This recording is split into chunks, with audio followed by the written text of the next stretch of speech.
Lévitique 15. L'Éternel s'adressa à Moïse et à Aaron en ces termes. Parlez aux Israélites et dites-leur, si un homme est atteint d'une gonorrhée, l'écoulement qu'elle provoque le rend impur.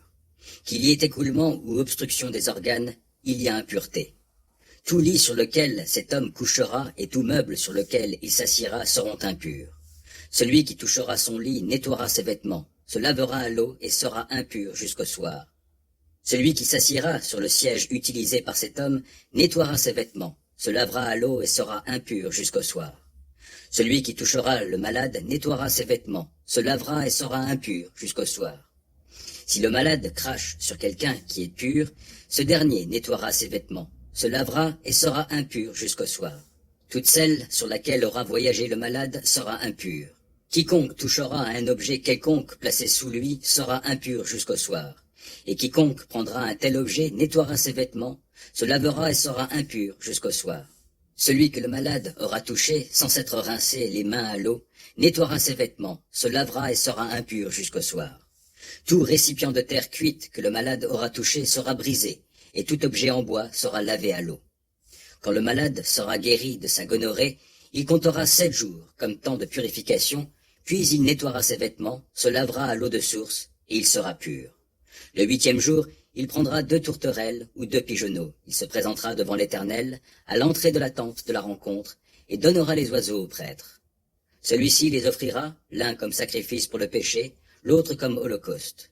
Il accomplira ainsi pour lui le rite d'expiation de son écoulement devant l'Éternel. Quand un homme aura un épanchement séminal, il lavera tout son corps à l'eau et sera impur jusqu'au soir. Tout vêtement ou cuir qui n'aura été atteint sera lavé à l'eau et sera impur jusqu'au soir. Quand un homme et une femme ont eu des relations sexuelles, ils se laveront tous deux à l'eau et seront impurs jusqu'au soir. Quand une femme perd du sang parce qu'elle a ses règles, sa période d'impureté durera 7 jours. Quiconque la touchera sera impur jusqu'au soir. Tout lit sur lequel elle s'étendra pendant ce temps sera impur, ainsi que tout objet sur lequel elle s'assiera. Quiconque touchera son lit nettoiera ses vêtements, se lavera à l'eau et sera impur jusqu'au soir. Celui qui touchera un meuble quelconque sur lequel elle se sera assise nettoiera ses vêtements, se lavera à l'eau et sera impur jusqu'au soir. S'il y a un objet sur le lit ou sur le meuble qu'elle occupe, celui qui y touche sera impur jusqu'au soir. Si un homme a des relations sexuelles avec elle, elle lui communique son état menstruel. Il sera impur pendant 7 jours, et tout lit sur lequel il couchera sera souillé. Si une femme a des pertes de sang pendant plusieurs jours en dehors de la période de ses règles ou au-delà, elle sera impure tout le temps que durent ses pertes, comme au temps de ses règles. Tout lit sur lequel elle se couchera pendant le temps que durent ses pertes, et tout meuble sur lequel elle s'assiera seront impurs, comme dans le cas de ses règles. Quiconque les touchera sera impur. Il nettoiera ses vêtements, se lavera à l'eau et sera impur jusqu'au soir. Lorsque ses pertes cesseront, elle comptera 7 jours, après quoi elle sera pure. Le 8e jour, elle prendra 2 tourterelles ou 2 pigeonneaux et les apportera au prêtre à l'entrée de la tente de la rencontre.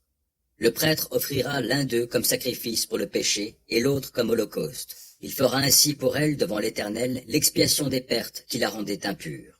C'est ainsi que vous tiendrez les Israélites à l'écart de ce qui pourrait les rendre rituellement impurs et les exposerait à être frappés de mort s'ils venaient à rendre impure ma demeure qui est au milieu d'eux. Telle est la loi concernant celui qui a une gonorrhée ou un épanchement séminal et qui est ainsi rendu impur concernant la femme durant ses règles, toute personne, homme ou femme, atteinte d'un écoulement, et l'homme qui partage la couche d'une femme en état d'impureté.